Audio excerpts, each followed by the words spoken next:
Well, here we are with Nadia Chung, the 2022 Rose Bowl Queen. We are very fortunate to have you on today. How are you? I'm doing really well, and I'm just grateful that I get to be here. Okay, well, we're grateful that you're here. I mean, I always think about Rose Bowl queens, what happens to them afterwards, and you're still, in your glory year, I think, because you're the queen until the next one comes, right? Well, we're mostly done with events, but what's exciting is that a lot of us girls from this past court are all going to be in town so that we can invite all the people that are coming to the interviews. So I think what's fun is that even though we're kind of done with our year, we're going to be there to welcome in the new year. Oh, I didn't know that. So you're part of the process of the next court that comes in? I think it's kind of just if you want to be. So, since interviews are happening in September and a lot of us are going to colleges that are on a quarter system, we all decided that we wanted to kind of just come back and be there to give the girls advice as they go through their interviews and just calm their nerves because it's kind of scary to go into that first one. Yeah. So let's, for our listeners and viewers, let's talk about how you and I met. So I'm part of the Pasadena Chamber of Commerce.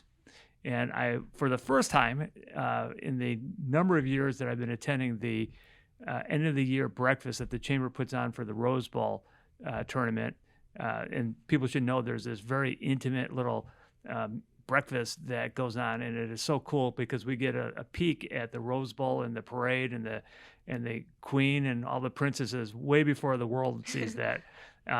I got to escort one of your friends. It wasn't you, but then I sit down and I realized that, hey, the Queen is going to sit at our table. And you came into the room and you came at the table, and when they were announcing you, they talked about, who you are, where you're from, what your interests are, and, what your future might be. One of the things that they said is that you were interested in the law. Yes. You're interested in being a lawyer. And I thought, holy cow, man, this is like cool. She's sitting at my table and I get to talk to you about that. And then also I offered you a summer internship, and that's why you're in my office today. So if you ever want to get a Rose Bowl queen in your office, give her a summer internship job, and it's a good thing. So that experience, we have to cover that. We have to talk about your experience as the Rose Bowl queen. I mean, I don't know if you're ever going to have an understanding of how many people saw you on that day, and how long that tradition's been. I got to tell you that, I'm from the suburbs of Chicago, and I remember the court many, many years ago. And, it's really interesting how it's in Pasadena. It's unique because we're asking for high school seniors to be on it, and you were chosen as the queen, and that is just amazing. How do your parents feel about it?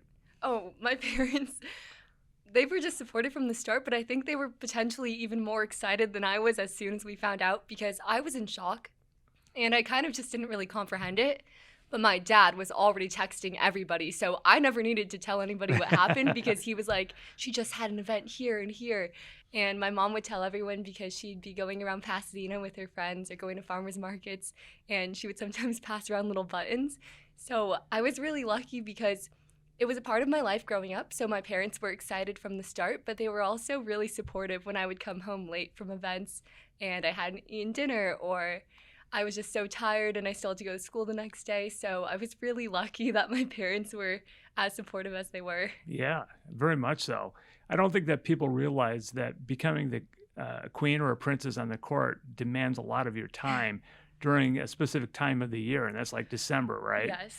And you're basically ambassadors for the city of Pasadena, and you're talking and going to events, and it's pretty demanding for a high school student who's also doing well in school. So I was wondered, so you don't take any time off of school during that period? Oh, so you don't officially take time off, but your school usually supports you in being able to make up work when you're gone because, for instance, when we had that breakfast together, we ended up coming to school later that day. So I just missed my first few periods. And my joke was just that my periods 1 and 2 and 6, so the people for when I would miss something for the end of the day or at the beginning of the day never saw me for the first semester. But my teachers were so kind, and my classmates too, because they would text me and be like, hey, here's what you missed. We can FaceTime later and catch up, and you can be totally up to speed. So I think I was really also fortunate to have a supportive school and teachers and as well as classmates.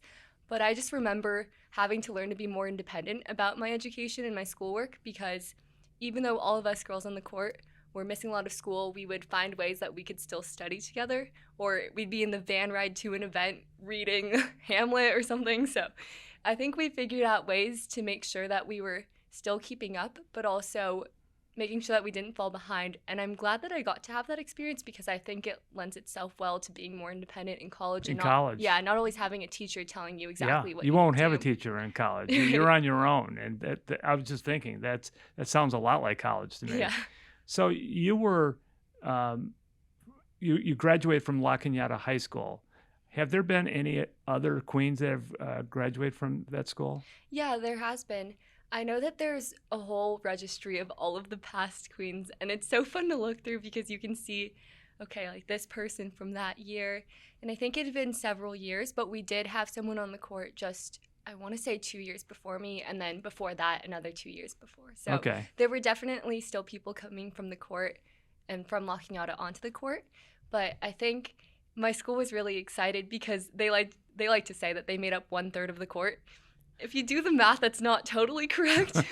2 out of 7, but we just let it slide because Jada and I were really excited that we got to be on the court So together. there was 2 this year. I didn't realize that. Yeah, 2 from La Okay. Cañada. Okay, so what high schools actually participate in the contest? Who's eligible to do it? So it's anybody in the PCC district area. So if you would be eligible to go to PCC, I think that means you'd be quite eligible large. to try out. Right, yeah. Yeah. So that's got Marshall in it, PHS, South Pass, Fashaw. It's got a whole bunch of schools. Alhambra, right? I'm actually not sure if Alhambra's in it, but I know we Okay. did an event with Alhambra. I sit on the board for the Pasadena City College Foundation. I should know this, but I know that the district is It's larger than what you would large. think. It's just not Pasadena. And Right. yeah. Wow. And when you tried out for it, did you prepare for it? Well, I thought, okay, I'm just going to know what's important to me. So I tried to, with my mom, just think about what are the things that I want to get across, because I have 15 seconds for my first interview, and there's no way that it's going to go well if I script something, and there's no way it's going to go well if I already have something going in. So I just thought, okay, I know that the main things I want to get across are that I really care about my community, and I really try to be a good advocate and uplift other people's voices. So I thought, all right, those are like the things that make me me, and I'm just going to try in some way work that into what I say in my interviews.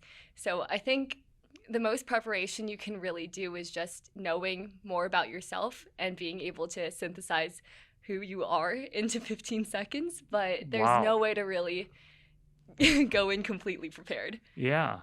So I don't think a lot of people know that there's a tryout that's pretty massive.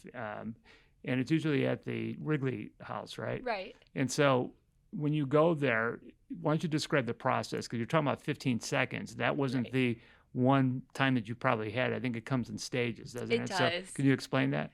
Yes. So everybody is invited to this first interview where you will have 15 seconds to basically pitch yourself, and they say, why do you want to be on the court?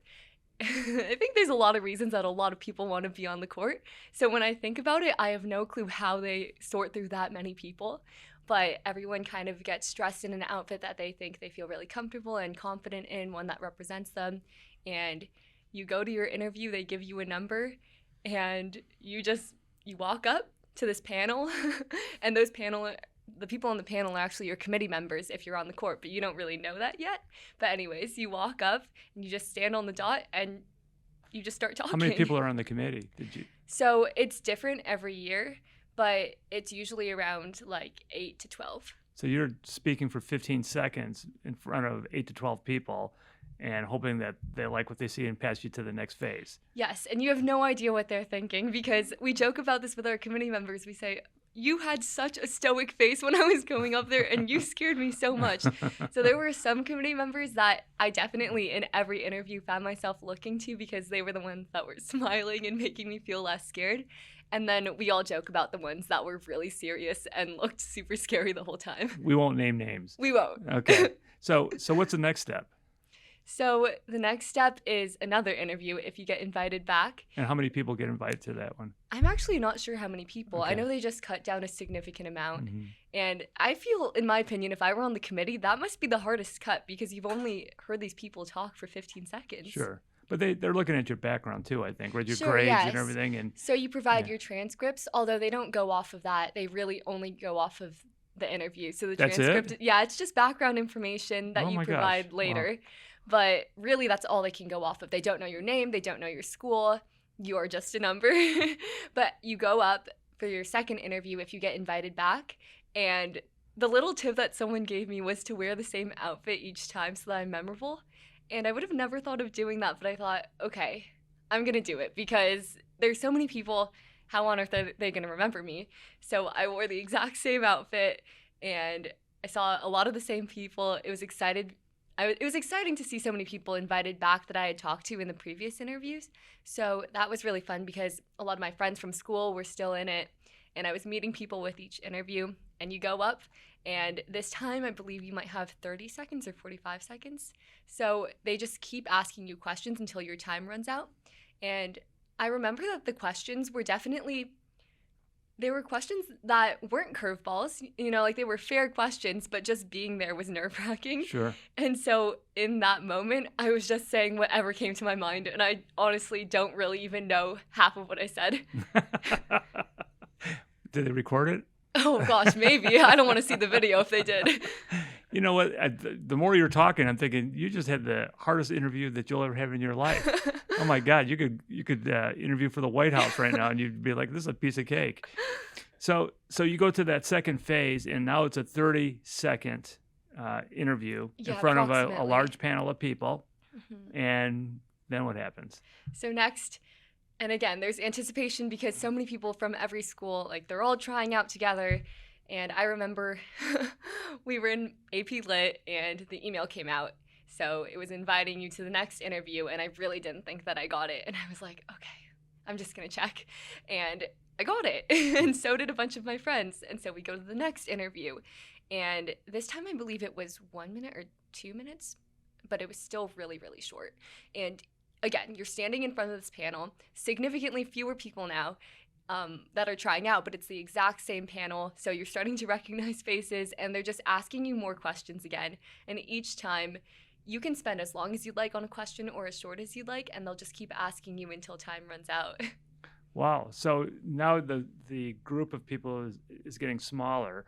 On that third time, were you all in the same room and you kind of like, okay, it's us now or no? Well, so at that point, we were all still called outside and we'd walk down the house and it was really beautiful because you'd see all the roses and then you'd be like, oh my gosh, focus, So you'd be walking down and talking to people and just chatting and everyone was called in at different times. So it would be like, okay, your interview's at 10:05 and you'd So you go didn't in. necessarily see all the people that were Right, interviewed. you would see Okay. a lot though. And so Yeah. in the time that I was going through the interviews, I saw almost every girl that ended up on the court. So we all kind of got to know each other a little bit before, but there were some people that were further behind in the numbers or further before me, and I actually didn't see them. So, for instance, Princess Ava Feldman, I never really saw her during the interviews until the very final round. Wow. Okay. Now, so that's the third interview. I'm going to tell you, at some point, they had to look at your background. They had to look at your grades because every person on that court always has stellar high school credentials. And they're usually going to like big schools. And, every one of them makes you say, wow, with respect to their ambitions, their community activities, and stuff like that. So at some point, they looked at your background.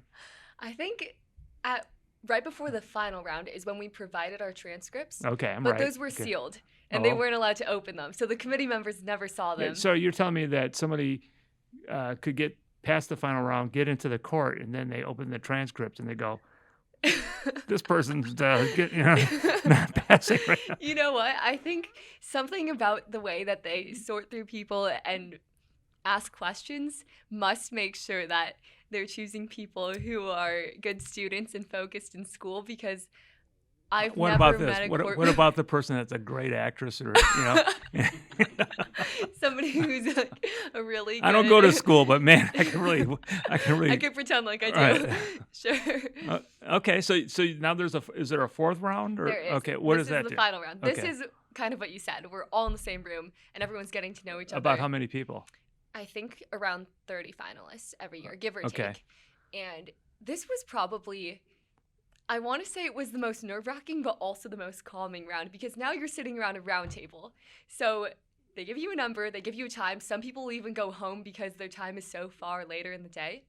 But you get inside of the house finally, and you're sitting in the Rose Room, and you're just waiting, you're talking to people, and they'll call you up and they'll call your number. You walk up the stairs, and you go into a conference room with everybody sitting around you. And All of your all the committee people members. and the other contestants? Or No, just- everyone okay. is, yeah, Okay. it's just you. Okay.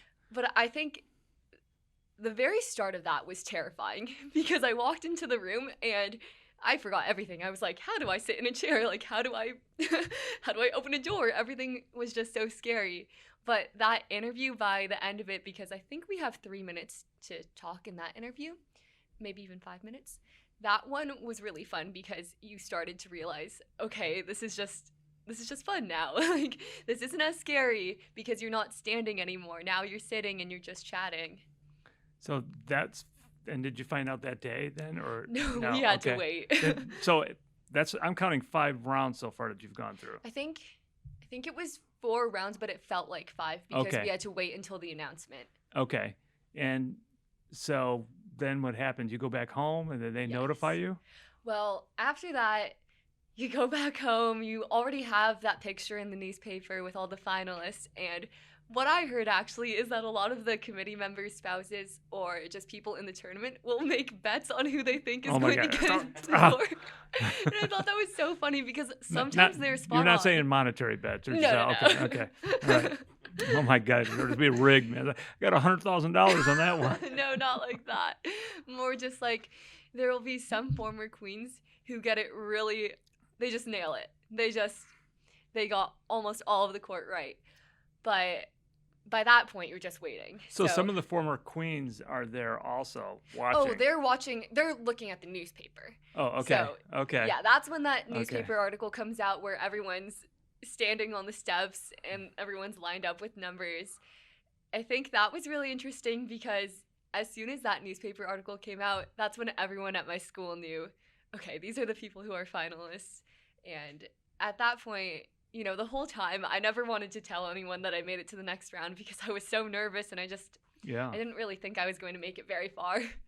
But at that point, it was more public because now there was an article out and come announcement, that was crazy in my opinion because I just remember waking up and being like, okay, I'm going to pack my bag for school because it's okay if it doesn't work out. I just go to school right after.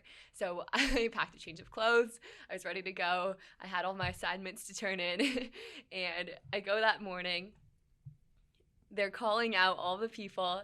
They call out my friend Jada from La Cañada. And I was like, okay, that's the La Cañada spot. Yeah. I don't think they would put 2 girls, which if there's anything I learned, it's that the tournament doesn't follow those formulas that you think exist in your head. But Good for them. Yeah. I was really scared. Yeah. So I thought, shoot, that's it. I looked over at my dad and we had this moment where we were both like, it's okay, Aw. And so you can even see it in the video where I look over at him and I'm like, and then they called me and I just flipped out because I just didn't know what to think. But I remember afterwards, after everything had happened, we went to lunch with the committee members, we went to lunch with our other court members and just kind of got accustomed to being with each other. I went to school and I turned in my assignments and I was still wearing my dress and wearing my heels from announcement. And I just saw my teachers and I was like, so I think I'm going to be missing some school now.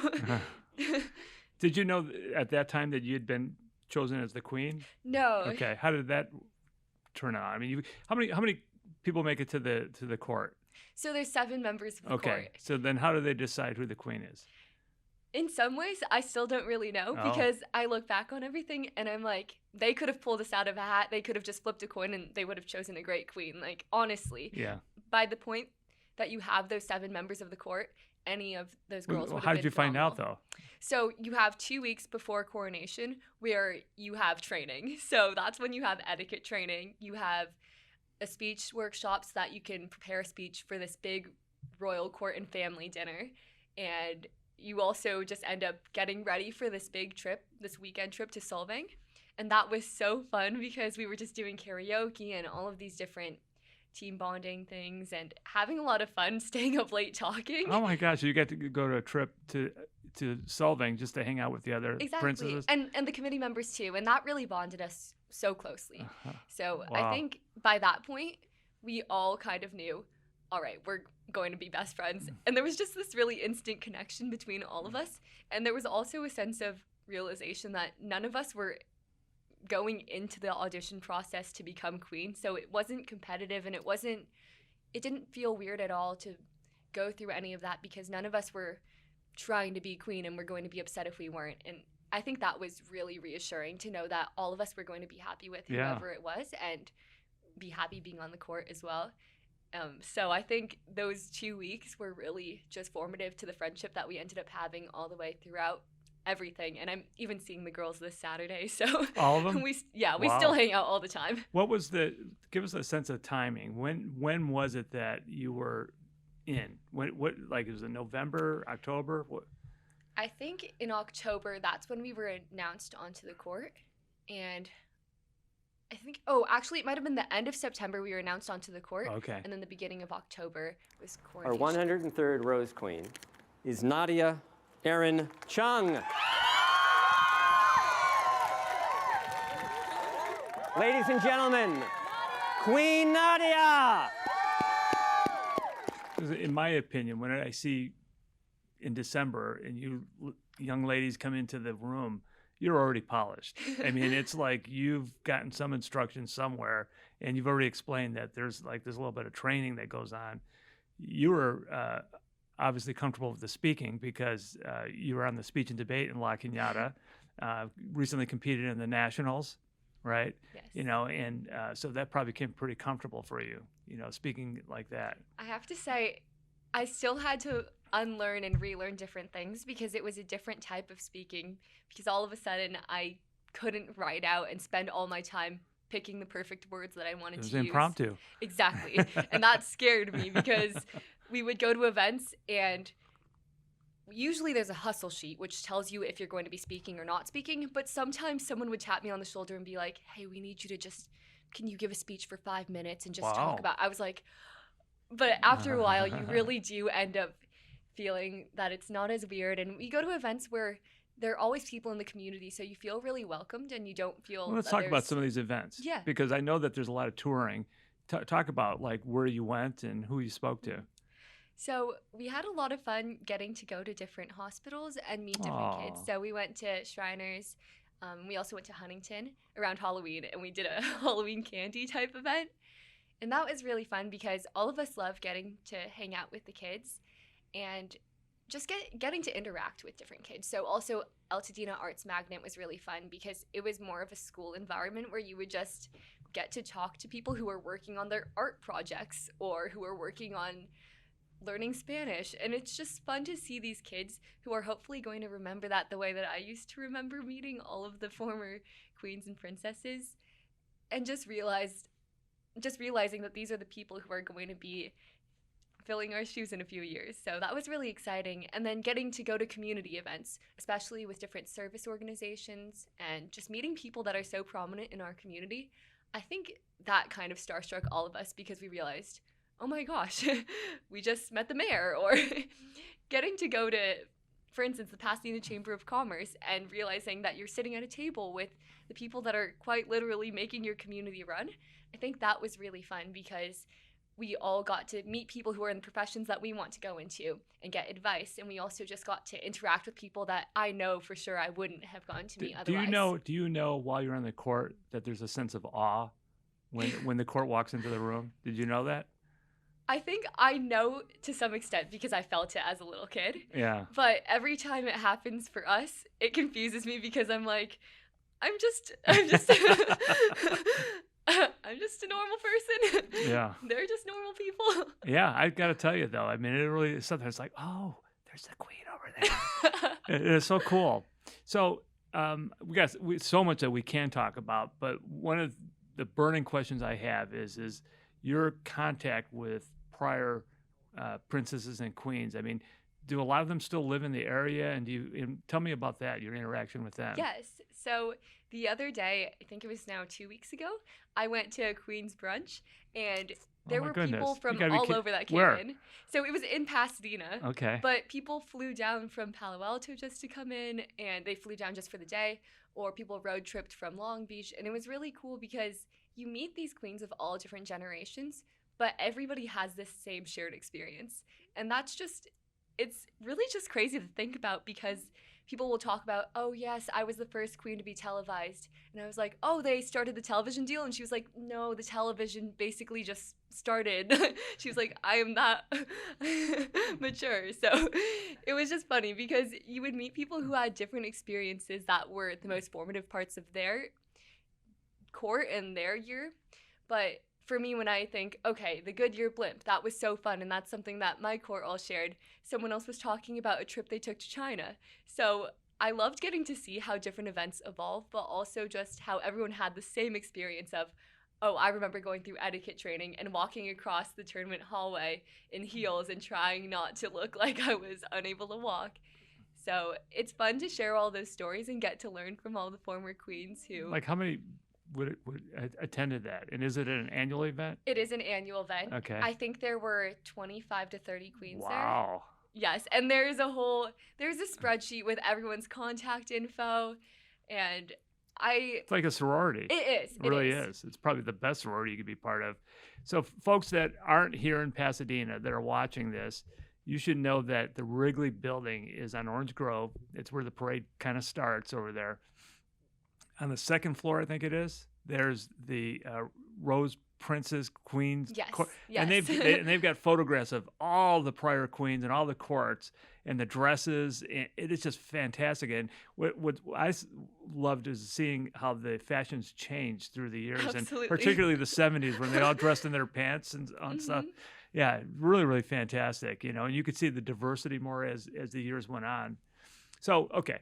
I don't want to waste any more time because now we're talking about the day, right? Okay. The day where you get to go, in your splendor with your friends down Colorado Boulevard.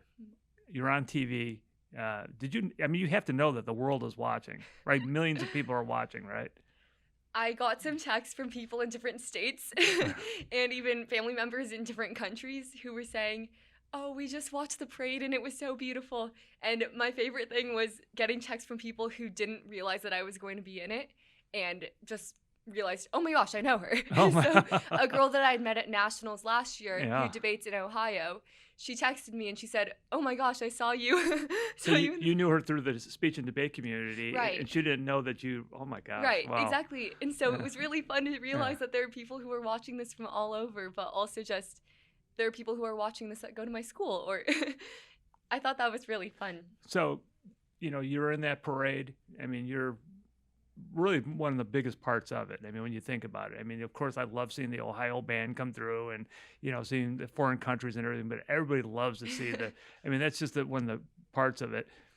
What's it like going through because it's millions of people that you're passing? I mean, Colorado Boulevard, for folks who haven't been in Pasadena during this period, the city transforms itself into something that you wouldn't believe and then they put it up and they take it down and you never know it was there. But my God, when you're down Colorado Boulevard, I mean, there's bleachers upon bleachers, people sleeping on the sidewalks. I mean, it's a big, big deal. What was that like? I mean, it's like a 5-mile ride, I think, and it's slow, right? Right. So they say when you turn TV corner, that's the moment where everything hits you. And that's absolutely true. We turned TV corner. Were you nervous? Oh, yes. Yes, absolutely. I forgot how to wave because we were going up to TV corner and we were all practicing our wave. But by the time that we actually were starting to turn the corner, in every video, we all have these really wacky waves because our arms were like confused and we were so nervous. And so we were waving with the wrong arm or looking at the wrong camera. It's just funny because it's the picture of us as a court because we were still talking while we were on the float and we were laughing and chatting and we were waving to specific people in the crowd. So that was really fun. And we all had this moment where I'm not sure if it's captured in any videos, maybe just on somebody's random phone. Oh, somewhere, believe me, Right, that entire somebody's got parade it. is videotaped. But we decided that we wanted to, as we were going down, we decided we wanted to have a moment where we just like took a picture just mentally Oh, for cute. ourselves. Yeah. And so we were all like, 1, 2, 3, and we all just went like that. And we took a picture Oh. of just the scene to remember it. So when you were talking about the TV corner, you're talking about coming off of Orange Grove onto Colorado in front of the Right. Norton Simon Museum when you've got all the Yes. things there. And when you said that, I was just thinking, man, your heart's got to be pumping, and you're going, oh my gosh, man, here it is, because we're on the show. Yes, And boom, absolutely. and you're going through that. And it's a long ride. It ends on Sierra Madre Boulevard and stuff. How long did it take you to go from point A to point B? I think it might have been around 2 hours. Wow. It felt so short though. Did it really? Yes, because every time we saw somebody that we knew, we would. You're not that far from the sidewalk, so when you Yeah. get further down and there's not as big crowds and people are more spread out, you can have full conversations with people. So we would see people call out to us and sometimes be like, do we know them? Because some people were really smart and figured out that our programs have our names in it. And if you Okay. just say our name, we'll look directly at Oh, you. okay. So we were having conversations with people and getting to wave to kids. And that was my favorite part, just waving to kids and seeing them go, was that like me? So that was fun, seeing them have that like special moment together. But I also think that at that point we were running on so much adrenaline because we had been up since 2 a.m. and Wow. we didn't. Why? I don't think any why, of us Why got were you tired. up at that since 2 a.m.? So we were up really, really early because we do hair and makeup and we get changed and everything before the sun's even up. And as soon as the sun is up, we do the flag raising ceremony with the scouts, and then we have interviews. So as much as that's the morning, when you go down the parade, that's probably the equivalent of midway through the day for us Yeah. because we've been up. Did you all sleep at the Wrigley Mansion or We no? didn't actually, and I don't think many of us slept much at all because Okay. if you remember the whole college app process, many of them are due on January 1st. Yeah. So Oh my gosh. we may or may not have been submitting applications that night of, and Hey, we won't tell anybody. You just... one of the court members may or may not have been writing some of her essays while in the hair and makeup chair. It sounds like you. Okay. It wasn't me, but I was doing a few that night. Okay. So you're going to Stanford. Unbelievable. When I met you at the breakfast, you had told me about the various schools you were looking at. Congratulations. Thank you. Yeah, that's fantastic. That's such a great school. Man, you're going to enjoy yourself, And so, you're going to Stanford, and what is your studies going to be? So right now I'm going in for public policy, but I have a really open mind about potentially studying anything just so long as it puts me on a pre-law track. So I'm open to studying everything, and I do want to venture into just a little bit of everything that can challenge me and that will make me a little bit uncomfortable because I think this is the time to do it. So maybe I'll end up in a computer science class or biology, and I just think that since I'm going to be in an environment where so many people are experts at what they love or what they study, I want to definitely take advantage of that. So I want to learn from the person who's probably going to end up creating a startup or who's going to become an incredible researcher. So I definitely want to learn everything, even though I am probably going to go into a social sciences or humanities major. Okay. I assume that you've been on campus, you've taken the Yes. tour, you've seen how beautiful it is. Yes. Yeah. So I went up for admit weekend and I got to meet my admissions officer. She actually wrote me a letter saying that she remembers watching the Rose Parade every year as a kid, and that when she saw that on my application, she got really excited because it was a core memory for her growing up. And I think that just stunned me because I couldn't. You're going to have that for the rest of your life. Yeah, I mean, that is so cool. Yeah, that's something that you will always cherish all your life, and your family members and your friends and everything. And it is just a unbelievable thing that could happen to a young lady. Really, really good. So you wanted to practice law, and tell us why being a lawyer is important to you. Yeah, so I think in the beginning, for me, having done so much speech and debate, I realized, okay, those moments when I have the pressure to be researching or I have the pressure to be delivering a speech somehow are the moments where I feel my absolute best, and I know that I'm maximizing my potential, or I just feel the happiest and I'm really enjoying it. So I love the mindset that sort of challenging environment puts you in, because I think that it makes me feel really excited all the time. But when I started becoming into like 10th grade and 11th grade, I think that's the point where I realized, okay, I know that what I want to do is something that's going to actually help people in a really tangible way. So I really want the work that I do to be able to make somebody's life better.